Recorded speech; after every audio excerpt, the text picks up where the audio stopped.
Want to see more cool videos on our channel? We do, so press this bell and enable to send notifications. You might hear about hermits more often than you meet one, and that's because a hermit is like living solo, alone in the woods, up in a mountain, or sometimes they live in a city without hardly ever leaving their apartment. Today we're going to tell you about 10 amazing people with extremely high motivation to honour their irrational beliefs and become society's most isolated hermits. Number 10. Yosef Stoan. Yosef Stoan, also known as Fred, was an 86-year-old hermit when he left the world in October 2007. He was a Polish immigrant who spent almost half a century in a tent erected on Wolverhampton Ring Road in the West Midlands, England. Very little is known about Mr. Yosef, but records suggest that before immigrating to the UK in the 1940s, he was a survivor of the Soviet invasion of Poland in 1939.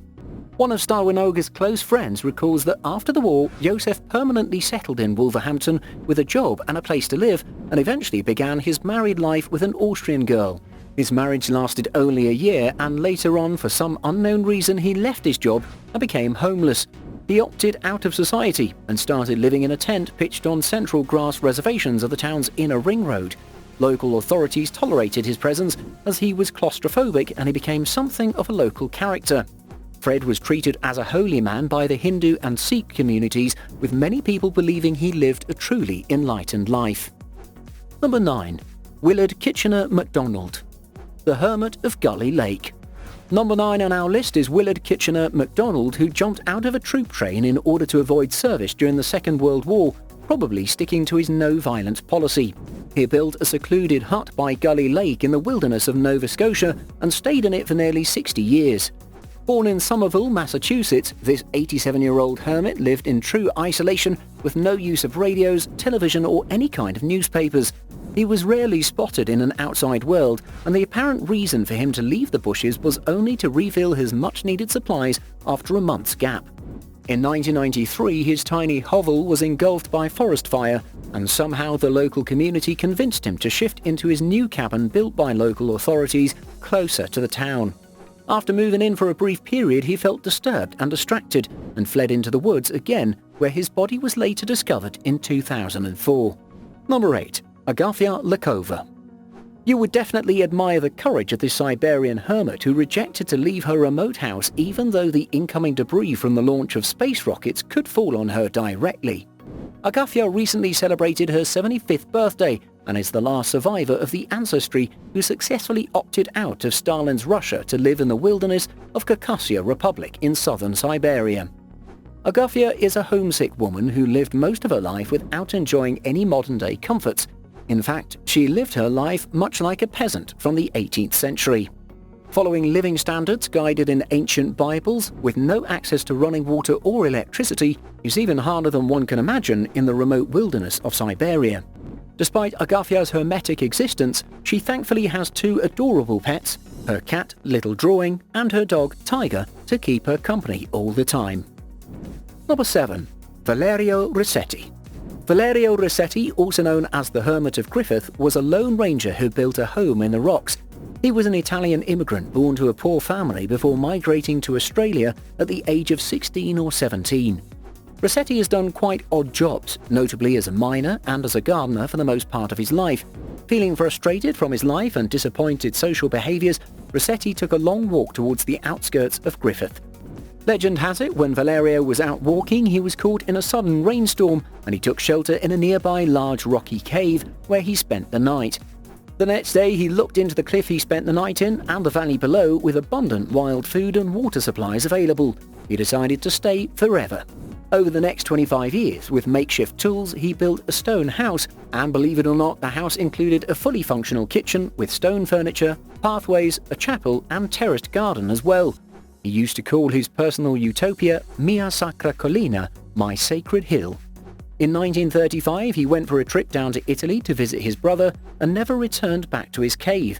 The Hermit's Cave has become an important part of Griffith's history and is now preserved as a heritage-listed site. Number 6. Richard D Chronica. It's hard to spend one night in the Alaskan wilderness, and the number 6 on our list spent 30 years of his life all alone in one of the toughest places to live. A man named Richard Dick Chronica opposed himself down in Alaskan icy wilds. Born in Iowa in 1916, Richard was a self-educated naturalist and former U.S. Navy carpenter. He constructed himself a log cabin on the edge of Upper Twin Lake. Dick's house was on the southern shore of the lake where the sun's rays usually hit the cabin only after months. The long season of darkness and relentless cold could prove to be a limit for a normal person, but it did not have much effect on Richard's nerves. Chronica was an energetic and active man. He used to hike thousands of miles per year. He died in 2003, but he left the Twin Lakes in 1998 when he was 82 to move in with his brother in California. He donated his log cabin and most of his possessions to the National Park Service. Number 5. Manfred Not Inga. It's astonishing to see a well-educated person with good family background choosing a weird hermit lifestyle for himself, right? Born in South Germany in 1936, Manfred Not Inga moved to the small village of Camel on the Costa de Morte in Gallica in Spain and stayed there until his death in 2002. Manfred built himself a small concrete hut on a piece of land located near the ocean. The man was a true sculptor and had built a lot of sculptures from stones and rocks on the beach where he lived. His living area was only 13 meters squared without any running water or electricity. Not Inga made a natural living by feeding himself with seafood and wild vegetables. He walked barefoot and dressed in just a loincloth. He kept his fitness with routine exercise, daily jogging and swimming far into the ocean. After the 2002 oil spill of the Prestige, which destroyed much of the beach and affected the ecosystem of the surrounding areas, Manfred became very sensitive to environmental issues and locked himself in his cabin. Later, a concerned local community member found him dead inside. Locals believe that the hermit had died from the shock and sadness of the spill. Number 4. Robert E. Harrell. Robert E. Harrell, famously known as the Fort Fisher Hermit, was an American man who chose to be a hermit at the age of 62 after a failed marriage and a string of unsuccessful and unsatisfying jobs. Harrell was admitted to a mental hospital by his in-laws and he apparently escaped the facility by making a key out of an old spoon. He was arrested by the police, but later on he set up a simple home in an abandoned World War II-era bunker near the rocks beside the Fort Fisher River. Living off the land for almost 17 years, he survived by mostly hunting down wild animals or fishing at sea. Occasionally, his supplies were also refilled by his visitors. Over the years, he became a legend in North Carolina because of his interesting life stories he used to tell to visitors. People used to make a trip to the area just to see the hermit and pay him to hear some of his stories. Harrell left this world in 1972. The official cause listed was death by heart attack, but many believed he was attacked by a brutal local gang and became the victim of a violent act. Number 3. David Glasheen. You've probably heard the idiom from rags to riches, but this hermit on our list just proved otherwise. David Glasheen, Australian millionaire, lost everything and ended up alone, shirtless on a deserted island. The sole resident of the far north Queensland's Restoration Island enjoyed the status of the most successful figures in the mining business, with a net worth of over $37 million. But fate had hit him hard when he lost all his money to a stock market share.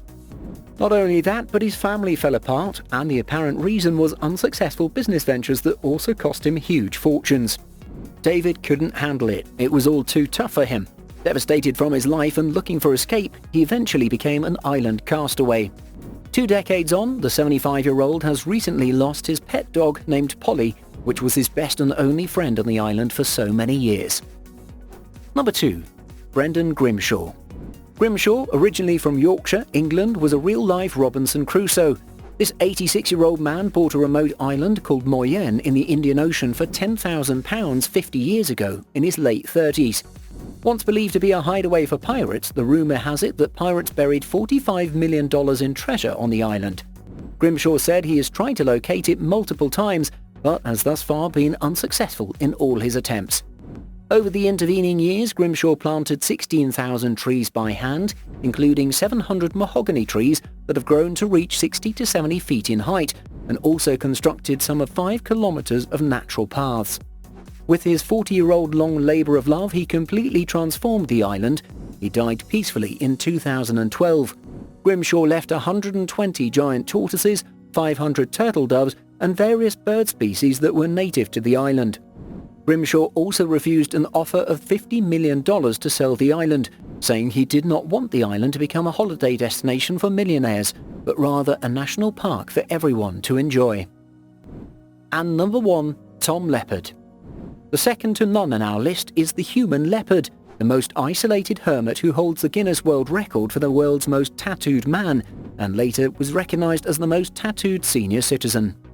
Known for his extensive body modification, his skin was entirely covered with leopard-like colored pattern, and ironically, Tom has no inspiration whatsoever from actual leopards. The only reason he chose this pattern was that it was easy for tattoo artists to do such a pattern on a grand scale. After 28 years of military service, Tom Leppard moved to a remote derelict bothy on the Isle of Skye and lived there for 20 years until 2008 without any amenities. The small hut he built on Skye was constructed using stones and had a roof of plastic sheets. He would come out of his house only once a week to receive his pension and stock up on food, and then continue living in isolation. He died in 2016, saying goodbye to his blameless existence at the age of 80. Thank you so much for watching, and if you enjoyed the video, please let me know by clicking the like button. Do share, write a comment, and don't forget to subscribe so that you can catch up my next video.